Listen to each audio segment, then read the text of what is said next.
This video, we're going to talk about how do you write emails to get responses, to get replies, so you can actually get hired. How do you do it? How'd you do that? I see that success is not something you pursue. It is something you are.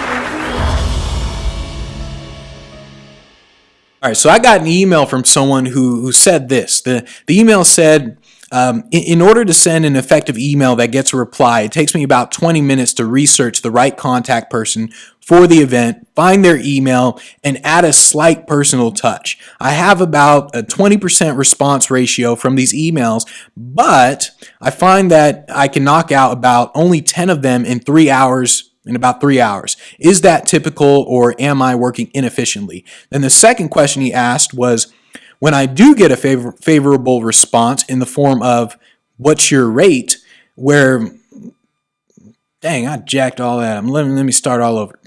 So the second one, he said, when I do get a favorable response, usually in the form of what's your rate, when I answer with a quote, I often never hear back, and I have no idea why. So He's essentially saying, like, how do I get a better response, and how do I respond to them where they say, oh, what's your rate? He answers, and then he never hears back from them. So what exactly should he do? What exactly should you do if you're doing all this stuff? Well, first, you just got to get better at knowing where to spend your time at in terms of contacting the events, and knowing which event to spend your time on and which events to ignore. And I constantly talk about this with the guys in the Speak Pro Academy, where I tell them, like, hey, some events you don't really care about them. Other events you spend more time on, and you got to get really good at that, because even in like the Event Finder program, I talk about, you have to know. There are certain elements that you can just instantly see when you're looking at an event, and you know how to customize your emails, because you know you should customize your emails, but what should you put in there? Should you spend, what is he spending, like 20? He's spending a long time. He's getting, in 3 hours, he's getting only 10 emails out, and that is 100% inefficient, 100% inefficient. If it's taking you 10 hours or 3 hours to get 10 emails out, you are 100% inefficient. So what you do is you have a list. You have these like things, these lists that you can look for when you're contacting events, that tells you, if I added this to the email, they would instantly know that it's customizable. They would instantly know, they would know that it's not a generic email. When you are replying to an email, or when you're contacting people and you want to make sure, hey, it's customizable, when you're doing that, you have to essentially look for, oh, dang it, this thing just logged me out, so now I can't see my notes, and I'm not going to edit this out. I'm just going to log back in. So bear with me. Look at my beautiful face. Just keep looking, keep looking, keep on looking, keep on looking. I have no idea. Oh my goodness, this is ridiculous. I wonder if I'm going to keep this in or not. So basically, you want to create a list of things that you're constantly looking for when you customize your email. And it's like, okay, I look to see who's the name of the speaker that they hired last year. So when you do reply, you say, oh, I noticed you guys hired Tony Robbins last year. And by saying something like that, they know that you just customize it. They know it's not some generic email. So you keep this list of things that you need to look for. Now, what does it mean when they say like, what are your rates? And this is what you have to think about. What does it mean when they ask you, what are your rates? And there's a couple things. So one reason is they just want to get rid of you. They're just like, what are your rates? And they just know that if they say that and you reply, then it's like, okay, cool, get away. So that's one reason why a lot of people say that. So they just want to get rid of you. Number two is, they're open to the idea, but they just haven't decided yet. So they're open to the idea of bringing you in, but they're not in the mode of, hey, we're actually planning our event. We actually need a speaker. They're just not there yet. So they're just open to it. So that's another thing.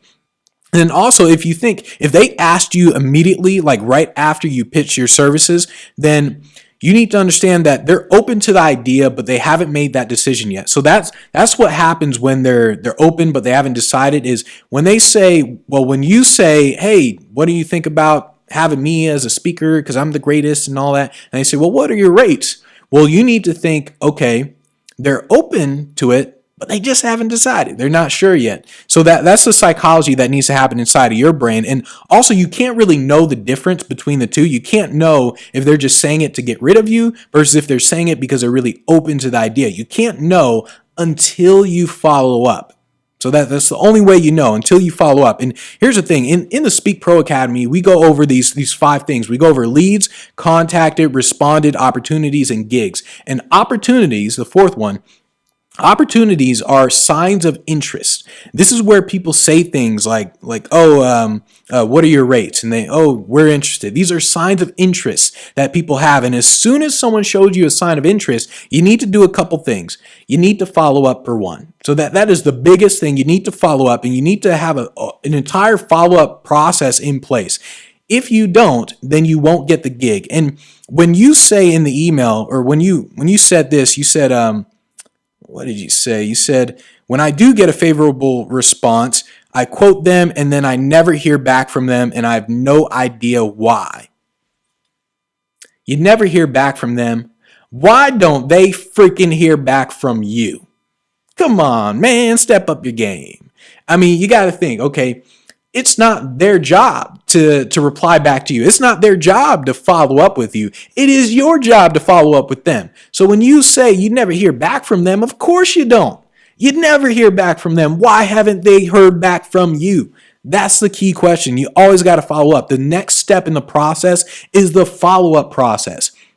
And so you need templates. You need to build out your templates for all your follow-ups. And if you have Event Finder, they're all there, but you need to build out your templates for all the follow-ups because people will not follow up with you. It is your job to follow up with them, and you need to understand the prospecting process a whole lot more than what you do. So you are in, let's say there's 100 steps. You are on step 2. Step 2. When they say, oh, what are your rates? And then you never hear back from them, that is just step 2.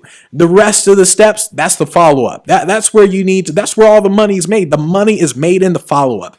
And so when you say, oh, I never heard back from them, why haven't they heard back from you? You got to understand the prospecting process. It is a process that happens over time. It is not just one thing, one email. It is a process. And here's the thing. If you don't have Event Finder, you got to buy Event Finder because this is what the whole thing is about. I mean, I go into detail about how they respond to you, how you respond to them, the sequences, the email templates, everything. And if you want me to help you personally, then join the Speak Pro Academy, and in the Facebook group, we talk about everything on the weekly mastermind calls, the accountability calls. I keep you accountable to getting on stages, but to answer your questions, basically, you need to understand the follow-up process more. You need to understand the prospecting process.